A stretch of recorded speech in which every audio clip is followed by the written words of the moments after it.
Hello, everyone.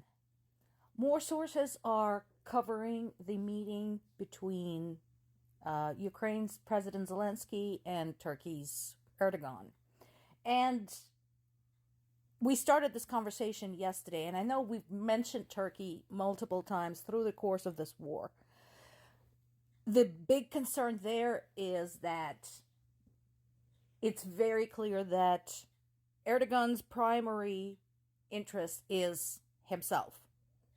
And if he did manage to broker a peace deal between Russia and Ukraine in this hideous war, that would be a major diplomatic feather in his cap. However, there are a few problems with that. He insists on negotiations. And my question to him, is it before or after Russia withdraws its troops off Ukrainian territory, all of Ukrainian territory, including Crimea? Because if we are going to negotiate with the Russian soldiers still on Ukrainian territory, murdering Ukrainian civilians, then it's a no-go. My question also is basically whether Erdogan is trying to help his buddy Putin, as an intermediary, trying to sort of pretend to be this peacemaker, trying to play the mediator, all the while attempting to convince Ukraine to surrender, because that's what it would be. Any type of ceasefire, peace, whatever you want to call it, truce, while Russian troops are on Ukrainian territory would be a surrender for Ukraine. So, again, lots of questions about that. It's a very complicated political issue, and my great hope is that the rest of the world does not join Erdogan and does not start pressuring Ukraine into surrendering the lives of its people and the, portion of its country just to stop the war. Case in point, how do you propose to negotiate while this is still happening? Or this.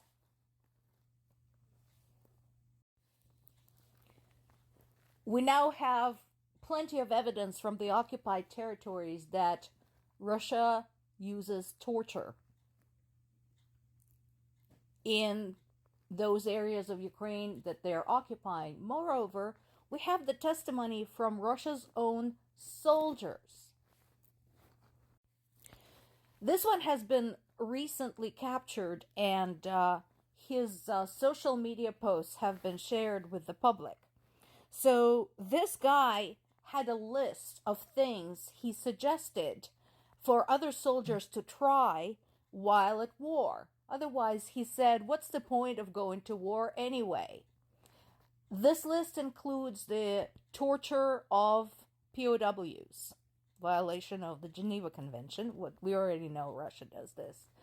It includes taking things from the citizens from the occupied area, basically looting, stealing, marauding. He says for luck, as souvenirs and presents for the family.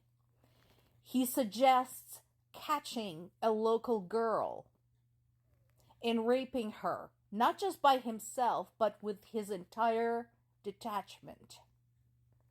This is what this man considers fun to do at war. Right now, he is in Ukrainian custody, but of course, concerns are that if we exchange him, he returns back to Russia, he goes right back to war, he goes right back to doing all these hideous things. I suggest let's not exchange him. Just a thought. This piece is on CNN, but this is hardly news. We knew these guys were using these. So, what's this all about? It's basically like a stepping stone attack using fluid dynamics. And using what we know about airplane design, wing design, etc. Basically, you take an airplane, you fly it over the border regions and occupied territories that you control where it's not going to get shot down. And then you launch these bombs, and because of their design, because of the wings, they can fly further into the enemy territory, right? And fall onto the enemy targets. That's the theory. These bombs have been used extensively in attacking areas farther into Ukrainian territory. And judging by where they hit, their precision is not fabulous. Because again, this shit just lands wherever. And of course, Russia doesn't care because they don't care about civilian life. The developments continue about a network that has been hoodwinking Indian men into coming to Ukraine to fight. They don't realize that that's what's going to happen to them. Basically, they've been taking on jobs as what they thought would be security guards, advisors, assistants, etc. Got tired of maybe working in a call center and instead ended up as cannon fodder in Ukraine.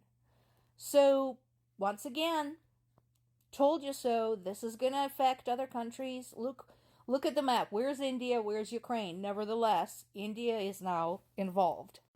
And then there is this. There's repeated mentions of a terrorist threat in Moscow. Something about the extremists planning to attack something in Russia's capital. Yesterday we talked about the bulletin issued by the U.S. Embassy urging people to leave Russia, which is a solid advice, and to avoid large gatherings. And like I said, all of this keeps talking about extremists. What kind of extremists? At this point, like 80% of Russia are extremists. They're nationalists, anti-Semitic, anti-LGBTQ. Which extremists are we talking about here? So this is just a speculation. This is me being an analyst, okay? The whole thing very much reminds me of the scenario in the movie V for Vendetta. If you haven't seen it, go see it. It holds up very well, and it is eminently applicable today, where the government organized and carried out 3 terrorist attacks within its own country to convince people of the necessity of the dictatorship. I am wondering if that is what is happening in Russia.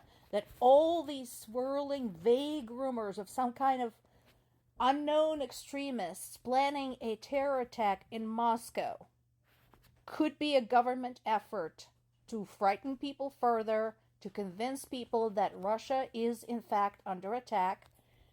Possibly whoever is going to be the scapegoat for that are going to get arrested, and publicly tried, blah, blah, blah, and so on and so forth. So I am waiting to see more information on this because, again, this is very vague. This has, scare factor written all over it. So let's treat this as a development story, and as soon as I have more information, I will pass it on to you.